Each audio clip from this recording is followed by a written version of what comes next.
ഈ കാണുന്ന ചെടിച്ചട്ടി കണ്ടില്ലേ, ഇതിനകത്ത് കുറച്ച് നാൾ മുമ്പ് നമ്മൾ കുറച്ച് സ്നെയിലുകൾ ഇട്ടിട്ടുണ്ടായിരുന്നു. ഏത് സ്നെയിലുകളാണെന്ന് ചോദിച്ചു കഴിഞ്ഞാൽ അതിൻ്റെ പേരും കാര്യങ്ങളൊന്നും നമുക്ക് ഈ ഒരു വീഡിയോ ചെയ്യുന്നത് വരെ നമുക്ക് അറിയുന്നുണ്ടായിരുന്നില്ല. നമ്മൾ അതിന് ശേഷം ജസ്റ്റ് ഒന്ന് നെറ്റിൽ ചെക്ക് ചെയ്ത് നോക്കിയതാണ്.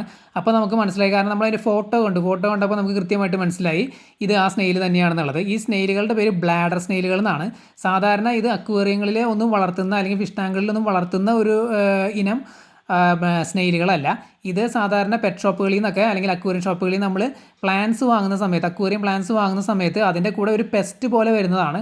എല്ലാവരും ഇതിനെ പെസ്റ്റായിട്ടൊന്നും കാണാറില്ല, കാരണം ഇത് അക്വേറിയങ്ങളിൽ വളർത്തുന്ന ഒരു വെറൈറ്റി അല്ല. അതുകൊണ്ട് ഇത് പിന്നെ ഒരു ഇൻവേസീവ് സ്പീഷീസും കൂടിയാണ്, പെട്ടെന്ന് പെറ്റ് പെരുകുന്ന ഒരു വെറൈറ്റിയും കൂടിയാണ്. അതുകൊണ്ട് തന്നെ ചില ആൾക്കാർ ഇതിനെ പെസ്റ്റായിട്ട് കാണാറുണ്ട്. ചില ആൾക്കാർ ഇതിനെ വളർത്താറുമുണ്ട് അക്വേറിയങ്ങളിൽ. ചില ആൾക്കാർ ഇത് ചില മീനുകൾക്ക് തീറ്റയായിട്ടൊക്കെ കൊടുക്കാറുണ്ട്. അതായത് പഫർ ഫിഷ് പോലുള്ള മീനുകൾക്കൊക്കെ അവർ സാധാരണ ഫീഡ് ചെയ്യുന്ന ഷെൽ ഫിഷുകളെയാണ്. അപ്പോൾ ഇവർ ഇതിനെ യൂസ് ചെയ്യാറുണ്ടെന്ന് പറയപ്പെടുന്നുണ്ട്.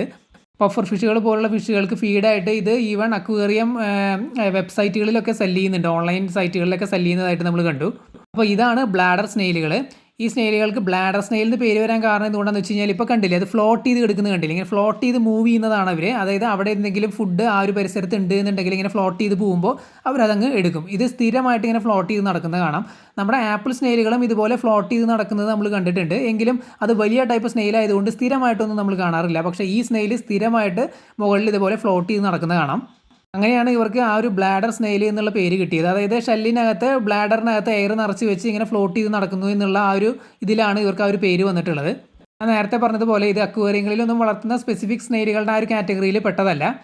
പക്ഷേ ഇവരെ ധാരാളമായിട്ട് എവിടെയാണ് കണ്ടുവരുന്നതെന്ന് വെച്ച് കഴിഞ്ഞാൽ ഈ അക്വാകൾച്ചറൊക്കെ ചെയ്യുന്ന സ്ഥലങ്ങൾ, അതായത് ഈ അക്വേറിയം പ്ലാന്റ്സ് ഒക്കെ വളർത്തുന്ന സ്ഥലങ്ങളുണ്ടല്ലോ, അവിടെ ധാരാളമായിട്ടുണ്ടായിരിക്കും.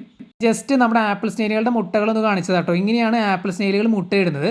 ഇത് അവർ എടുക്കുന്ന ടബ്ബാണ്, കണ്ടില്ലേ, ഒരു പുറ്റ് പോലെ വെള്ളത്തിന് മുകളിൽ ആയിട്ടാണ് ഇവർ മുട്ടയിടുന്നത്. വെള്ളത്തിൽ ടച്ച് ചെയ്തിട്ടല്ല മുട്ടയിടുന്നത്. വെള്ളത്തിന് മുകളിൽ ഒരു സോളിഡ്, അതായത് നമ്മുടെ മുട്ടകൾ സാധാരണ കോഴിമുട്ടയൊക്കെ പോലെ തന്നെയാണ് അതിൻ്റെ ഷെല്ലെന്ന് പറയുന്നത്. നല്ല സോളിഡ് ആയിട്ടുള്ള ഷെല്ലുകളാണ്. ഇവർ മുട്ടയിടുന്നത് എങ്ങനെയാണെന്ന് വെച്ച് കഴിഞ്ഞാൽ, അതായത് ഈ ബ്ലാഡർ സ്നെയിലുകൾ എങ്ങനെയാണ് മുട്ടയിടുന്നതെന്ന് വെച്ച് കഴിഞ്ഞാൽ, ഇവർ വെള്ളത്തിൻ്റെ ആ ഒരു ഓരത്താണ് മുട്ടയിടുന്നത്. അത് ഈ തവളമുട്ട പോലെ ട്രാൻസ്പാരൻ്റ് ആയിട്ട് ജെല്ലി പോലെയാണ് ഇരിക്കുന്നത്. തവളമുട്ടകൾ സാധാരണ വെള്ളത്തിൽ ഇങ്ങനെ ഫ്ലോട്ട് ചെയ്ത് കിടക്കുന്നതാണ്. ഇത് എന്താ ചെയ്യുന്നതെന്ന് വെച്ച് കഴിഞ്ഞാൽ, അത് വെള്ളത്തിൻ്റെ ഓരത്തോട് ചേർത്ത് ഇങ്ങനെ സ്റ്റിക്ക് ചെയ്ത് വെക്കുകയാണ് ചെയ്യുന്നത്. അതായത് വെള്ളത്തിൽ മുട്ടി തന്നെയാണ് നിൽക്കുന്നത്. കാരണം ജെല്ലി പോലത്തെ മുട്ടകളായതുകൊണ്ട് അത് മോയിസ്റ്റ് ആയിട്ട് ഇരിക്കണം, അല്ലാന്നുണ്ടെങ്കിൽ ഡ്രൈ ആയിട്ട് ചിലപ്പോൾ അത് ഉണങ്ങി പോകാൻ സാധ്യതയുണ്ട്. അതുകൊണ്ടായിരിക്കും വെള്ളത്തിൽ മുട്ടി നിൽക്കുന്ന രീതിയിൽ അവർ മുട്ടയിട്ട് വെക്കുന്നത്. കണ്ടില്ലേ, അവിടെ നിറച്ച് ചെറിയ സ്നെയിലുകൾ നിങ്ങൾക്ക് കാണാം. അതെല്ലാം മുട്ട വിരിഞ്ഞ് ഇറങ്ങിയതാണ്. വലിയ സ്നെയിലുകളാണ് ഈ കാണുന്നത് സെൻറ്ററിൽ നിൽക്കുന്നത്. ആദ്യം നമുക്ക് ഇവരുടെ പേര് കാര്യങ്ങളൊന്നും അറിയുന്നുണ്ടായിരുന്നില്ല. ഇപ്പോൾ നമുക്ക് മനസ്സിലായി ഇത് ബ്ലാഡർ സ്നെയിലുകളാണ് എന്നുള്ള കാര്യം.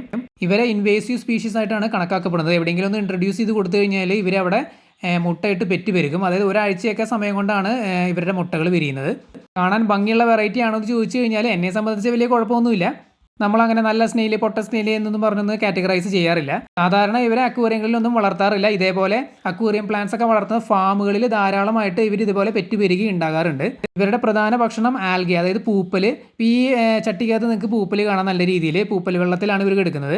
അപ്പോൾ ഇത്തരത്തിലുള്ള സംഭവങ്ങൾ ഇവർ നല്ല രീതിയിൽ കഴിക്കും. അതുപോലെ തന്നെ പ്ലാന്റ് മാറ്ററൊക്കെ ഇവർ നന്നായിട്ട് കഴിക്കും. അപ്പോൾ ആൽഗെ നല്ല രീതിയിലുണ്ടെങ്കിൽ അതായിരിക്കും ഇവർ കൂടുതൽ കഴിക്കുന്നത്. ആൽഗെ കിട്ടാതായി കഴിഞ്ഞാൽ ചിലപ്പോൾ അവർ പ്ലാന്റ്സ് കഴിക്കാൻ സാധ്യതയുണ്ട്. ഇവരെ നമുക്ക് കിട്ടിയത് ഇതുപോലെ തന്നെയാണ്. അതായത് നമ്മൾ അക്വേറിയം ഷോപ്പിൽ നിന്ന് പ്ലാന്റ്സ് വാങ്ങിയ സമയത്താണ് ഇവരെ നമുക്ക് കിട്ടിയത്.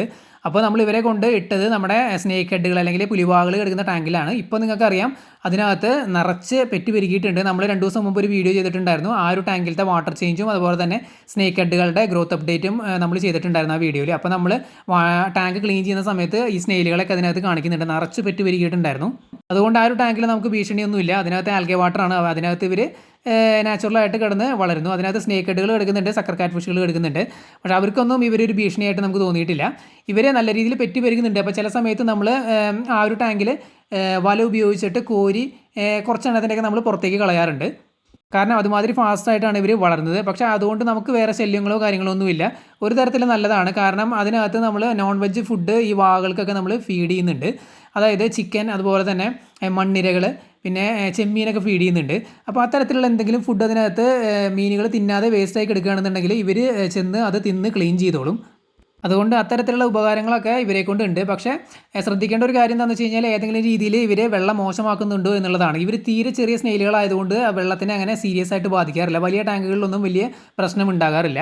അതുകൊണ്ടാണ് ആ ഒരു സ്നേക്ക് ഹെഡുകൾ കിടക്കുന്ന ടാങ്കിൽ വല്ലാതെ ഇവരുടെ ക്വാണ്ടിറ്റി കൂടിക്കഴിഞ്ഞാൽ നമ്മൾ ജസ്റ്റ് നെറ്റ് എടുത്ത് കോരി കളയാറുണ്ട്.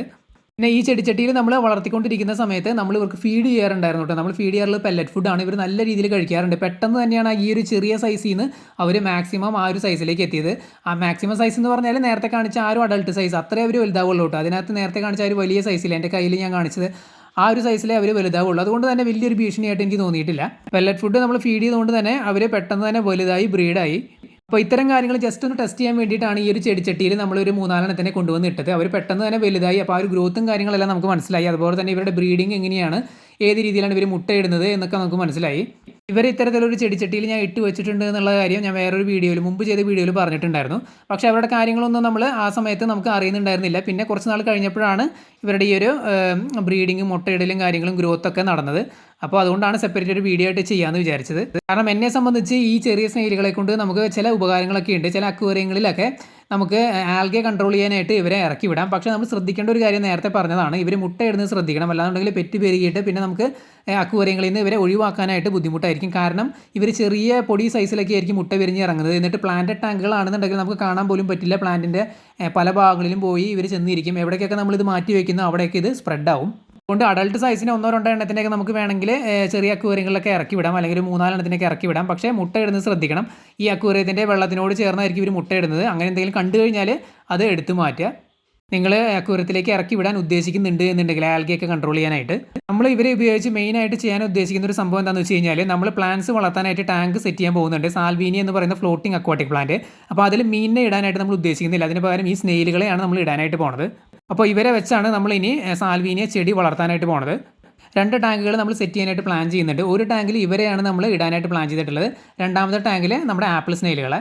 സാൽവീനിയ ചെടിയൊക്കെ നമ്മൾ വളർത്തുമ്പോൾ ശ്രദ്ധിക്കേണ്ട കാര്യം എന്താണെന്ന് വെച്ച് കഴിഞ്ഞാൽ, നമ്മുടെ ടാങ്ക് ഫുള്ളായിട്ട് ഈ ചെടി കവർ ചെയ്ത് കിടക്കണം. ഗ്യാപ്പ് വന്നു കഴിഞ്ഞ് കഴിഞ്ഞാൽ, അല്ലെങ്കിൽ നമ്മൾ ഓപ്പൺ സ്പേസ് കൊടുത്തു കഴിഞ്ഞാൽ ആൽഗെ ഫോം ചെയ്യും. ആൽഗെ ഫോം ചെയ്ത് കഴിഞ്ഞ് കഴിഞ്ഞാൽ പിന്നെ സാൽവീനിയൊക്കെ നശിക്കാനായിട്ട് തുടങ്ങും.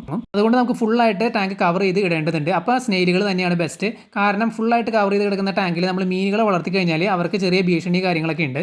ഇപ്പോൾ പല വീഡിയോകളിൽ ഞാൻ പറഞ്ഞിട്ടുണ്ട്, വെള്ളം കണ്ടീഷനായിട്ട് കിടക്കാനൊക്കെ ബുദ്ധിമുട്ടാണ്. അപ്പോൾ ഇത്തരത്തിലുള്ള സ്നെയിലുകൾ വളരെ സ്യൂട്ടബിൾ ആയിട്ട് എനിക്ക് തോന്നി ചെടികൾ വളർത്താനായിട്ട്. അപ്പോൾ എന്തായാലും ഈ സ്നെയിലുകൾ നമ്മൾ കളയുന്നില്ല, ഇവരെ കീപ്പ് ചെയ്യാൻ തന്നെയാണ് നമ്മൾ പ്ലാൻ ചെയ്തിട്ടുള്ളത്. മീനുകളെ വളർത്തുന്ന ഔട്ട്ഡോർ ടാങ്കുകളിൽ, അതായത് ടാർപോളിൻ ടാങ്കുകൾ അല്ലെങ്കിൽ സിമെൻറ്റ് ടാങ്കുകൾ, റിങ്ങുകൾ, അത്തരം ടാങ്കുകളൊക്കെ ഇവരെ ഇൻട്രൊഡ്യൂസ് ചെയ്തിട്ടുണ്ട് എന്നുണ്ടെങ്കിൽ സബ്മേഴ്സിബിൾ പമ്പുകൾ യൂസ് ചെയ്യുമ്പോൾ ശ്രദ്ധിക്കണം. അല്ലെങ്കിൽ അത് യൂസ് ചെയ്യാതിരിക്കുന്നതാണ് നല്ലത്. കാരണം അതിൻ്റെ ഉള്ളിലും അതിൻ്റെ ഇമ്പല്ലറിൻ്റെ ഉള്ളിലേക്ക് ഇവർ പോയിരുന്ന് ബ്ലോക്ക് ആവാൻ സാധ്യതയുണ്ട്. അതുകൊണ്ട് സബ്മേഴ്സിബിൾ പമ്പുകൾ യൂസ് ചെയ്യാതിരിക്കുന്നതാണ് നല്ലത് ഇവരെ ഇട്ടിട്ടുണ്ട് എന്നുണ്ടെങ്കിൽ. നമ്മൾ ഇവരെ നെഗറ്റീവായിട്ടൊന്നും കാണുന്നില്ല. നമുക്ക് ആവശ്യമുള്ള രീതിയിൽ ഇവരെ യൂസ് ചെയ്യുക എന്നുള്ളതാണ്. ശ്രദ്ധിക്കേണ്ട കാര്യങ്ങൾ ഞാൻ നേരത്തെ പറഞ്ഞത് തന്നെയാണ്. ഇത് നമ്മൾ പൈസ കൊടുത്ത് മേടിക്കുന്ന ഒരു സ്നെയിലോ ഒന്നുമല്ല. ഇത് ഫ്രീ ആയിട്ട് ഇതുപോലെ കിട്ടുന്ന സ്നെയിലാണ്. അപ്പോൾ നമുക്ക് ആവശ്യമുള്ള രീതിയിൽ ഇവരെ യൂസ് ചെയ്യുക. ശ്രദ്ധിക്കേണ്ട കാര്യങ്ങളെല്ലാം ഞാൻ നേരത്തെ പറഞ്ഞിട്ടുണ്ട്. അത്തരം കാര്യങ്ങളാണ് നമ്മൾ ശ്രദ്ധിക്കേണ്ടത്. അപ്പോൾ ഇത്രയൊക്കെയാണ് നമുക്ക് ഈ ഒരു ചെറിയ ബ്ലാഡർ സ്നെയിലുകളെ കുറിച്ച് പറയാനുള്ളത്. നിങ്ങൾക്ക് എന്തെങ്കിലും ഡൗട്ട് ഉണ്ടെങ്കിൽ കമൻറ്റ് ചെയ്ത് ചോദിക്കാവുന്നതാണ്. നമ്മൾ തീർച്ചയായിട്ടും റിപ്ലൈ തരുന്നതായിരിക്കും. അതുപോലെ തന്നെ ഈ ഒരു വീഡിയോ നിങ്ങൾക്ക് ഇഷ്ടപ്പെട്ടു എന്നുണ്ടെങ്കിൽ ലൈക്ക് ചെയ്യുക. നമ്മുടെ ചാനൽ ഇതുവരെ സബ്സ്ക്രൈബ് ചെയ്യാത്തവരാണ് എന്നുണ്ടെങ്കിൽ സബ്സ്ക്രൈബ് ചെയ്യുക. അപ്പോൾ ഇന്നത്തെ നമ്മുടെ ഈ ഒരു വീഡിയോയുടെ അവസാനിക്കുകയാണ്. വീഡിയോ എല്ലാവർക്കും ഇഷ്ടപ്പെട്ടു എന്ന് വിചാരിക്കുന്നു. പുതിയൊരു വീഡിയോ ആയിട്ട് നമുക്ക് വീണ്ടും കാണാം.